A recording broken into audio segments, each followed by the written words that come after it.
r/NoSleep. Posted by u/unhappypossession57. Don't open the door if you hear a girl skipping rope. My family was never particularly religious. Sure, we had a few rituals here and there but nothing too overbearing. Except when it came to her. Perhaps a small-town mystery or a scary story to keep kids in line come bedtime, the girl with the skipping rope had been a part of our hometown lore for over 50 years. The rules were simple. After the sun went down, we were not to open the door if we heard a girl skipping rope outside. She would pretend to be lost and ask for her parents, but under no circumstances were we to help her. If we ignored her cries for help long enough, she would leave us alone.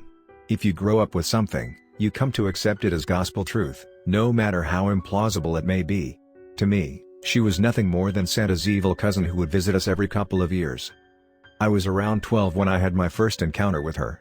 Almost at the cusp of my teenage years, I had decided to subvert my parents' authority and watch late-night TV. I had heard from extremely reliable sources at school that they would play reruns of all my favorite shows at 12 a.m. Besides, it was a Friday night, and I didn't have to get up early. My parents had tucked me in and were out in the kitchen wrapping up dinner. I waited patiently, staring at the light at the threshold of my door. The dishwasher started running and soon enough the lights turned off. Tiptoeing my way across the living room, I made myself comfortable in front of the TV. I had to increase the volume just enough to not arouse suspicion. It was around 2 a.m. when I heard it. Clank. I froze. I thought I had been busted. Dad must have opened his door and found me. Clank. I turned around but he wasn't there. Clank. Soon enough, I heard hushed knocks on the door. I knew enough not to open it. Mom had drilled that into me. Yet something about the sound drew me to it. I just had to see her.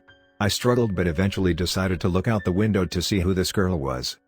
I was pulling the curtains when I felt a hand on my shoulder. I was about to scream but a hand was on my mouth. "What the hell are you doing? Shut up and don't move." It was my dad. He had heard the TV and spotted me next to the door. He slowly pulled me back and carried me to my room, but not before I was able to see her. I couldn't make out much. Her black hair was covering her face and her eyes were pointed at the ground. She was dressed in white but was covered completely in mud and dirt. She just stood there with her rope, waiting at the door. "What is wrong with you, Aaron? Have you lost your damn mind? Stay here. Let me get your mother." I knew I had messed up. Mom was going to kill me. She came in and started frantically pacing around the room. She didn't open the door. I caught her in time. My dad said, "No, you don't understand. Being near her is enough of a curse. We're fucked." That was one of the few times I heard Mom curse. After what felt like an hour of yelling, I was told to go into my room. I was grounded for a week. In that week, Father Brown stopped by to bless the house. Mom and Dad became extremely reserved around me. You'd think I shot the family dog. Over the course of the next month, there were rumors that she was visiting the town again. Behaviors radically changed. What was once a bustling community was now at a standstill. Lights would be out by 9 p.m. Kids were not allowed to stay out after dark. Church was packed every Saturday. All of this seemed performative to me until Mark disappeared. Mark had been one of my closest friends at school and I had told him about my encounter multiple times. I knew he wasn't stupid enough to open the door. The police treated it as a missing case, but we all knew what had happened. I was an inconsolable mess for the rest of the year.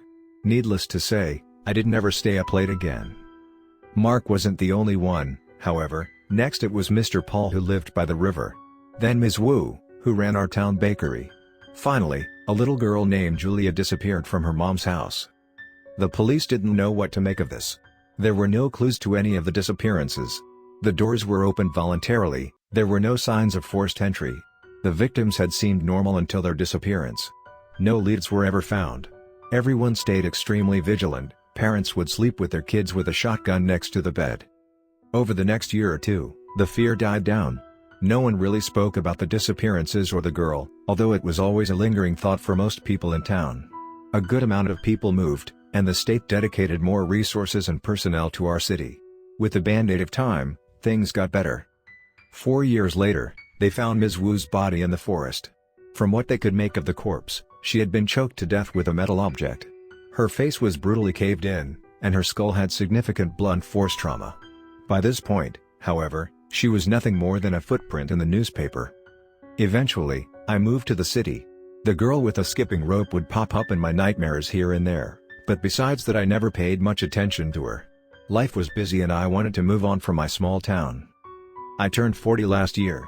Now with a daughter of my own, I realized that my parents did their best to protect me my whole life. Perhaps it was this thought that led to the events of last night. Mom. Someone is at the door. My daughter startled me awake. It was 8 p.m. and it looked like I had fallen asleep on the couch. I got up to investigate. Clank. Clank. Clank. My blood ran cold, and it felt like my legs were giving out. I picked up my daughter and locked her in her room. 29 years. 29 years had gone by. I didn't believe this was happening. I was probably in one of my nightmares. Clank. Clank. Clank. I didn't know what to do. Suddenly, I was the scared child caught watching TV in the living room. The same force that compelled me to let her in all those years ago came back much stronger. I was able to gather myself and turned around to go to the room. From the corner of my eye, I caught a glimpse of her from the window. The same dirty white clothes, the same black hair, except this time she was staring right at me, her eyes piercing through my soul. She smiled at me and beckoned me to let her in.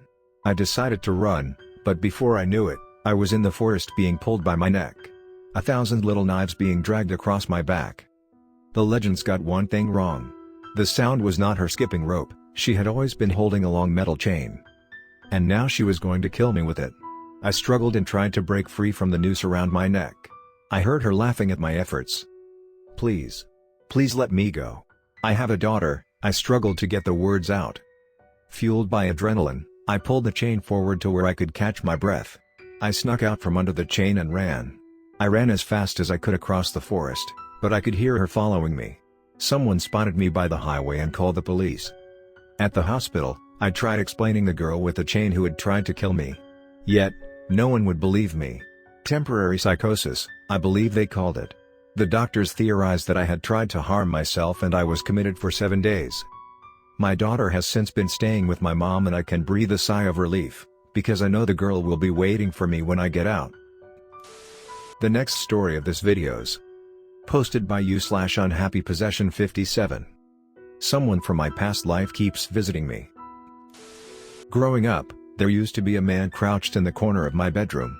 Unlike my other imaginary friends, he never spoke to me, at least in ways I could understand.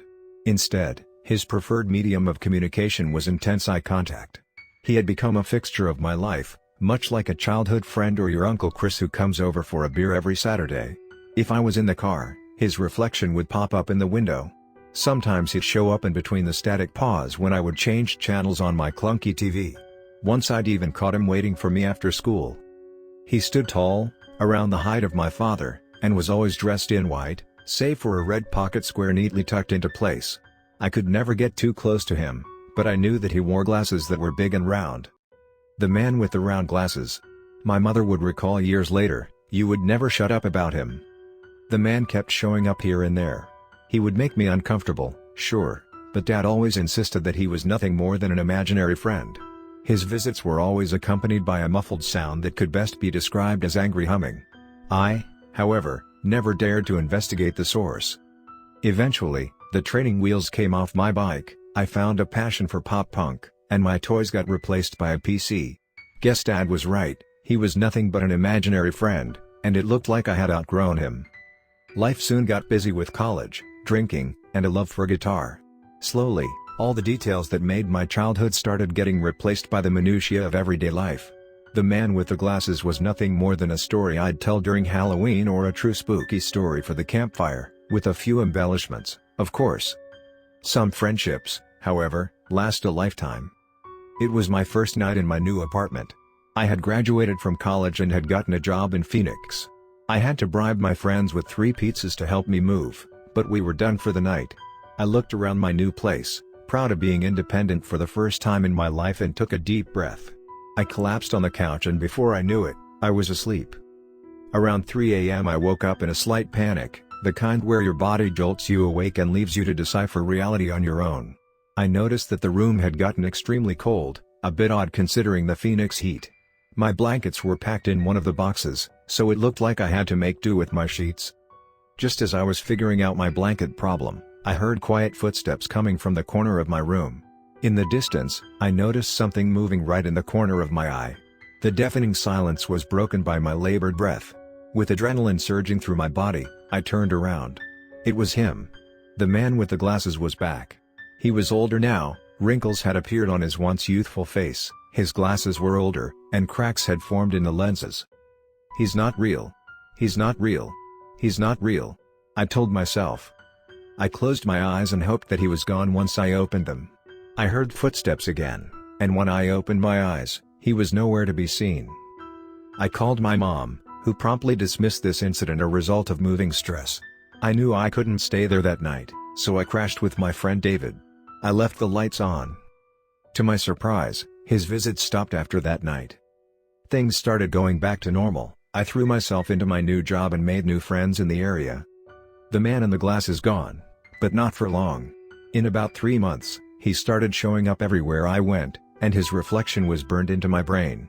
I started to think I was losing my mind. I would see him in my computer, my room, and even beer bottles on the floor. No one believed me, of course, and I was too hesitant to go to a doctor. I could stand him staring at me, but I decided that something had to be done when the sounds came back. I was going to get fired if I didn't get any sleep, and it felt like I had lost any semblance of a social life because of him. On a hot Wednesday night, when I saw him in the corner, I decided to investigate. I had endured enough torture. I walked up to him for the first time and stood close to the corner. His eyes moved, looking at me up and down. I looked at his face and was taken aback. His mouth had been sewn shut. The muffled sounds were him trying to talk to me. He raised his hand and grabbed my shoulder. In almost an instant, I found myself in a room with him and 2 other men. The lights were dim, but I was able to see that the man with the glasses was crouched in the corner, shivering. I looked down and found myself holding a gun, pointing right at him. "Please don't kill me. Please. What will my Sammy do without me?" the man said, tears in his eyes. I tried to drop the gun, but I was not in control of my hands. "Shoot him, Mike," the boss gave specific orders, I heard from behind me. I couldn't stop my hands raising and shooting him in the chest over and over again, till he lay there with 4 bullet holes in his chest. His white shirt had been stained blood red and he died in a puddle of his own blood. I tried to turn around and see where I was, but I woke up in my bed instead. The man with the glasses has since left me alone, but each night I have the same nightmare about killing him and I hear his screams until the sun rises.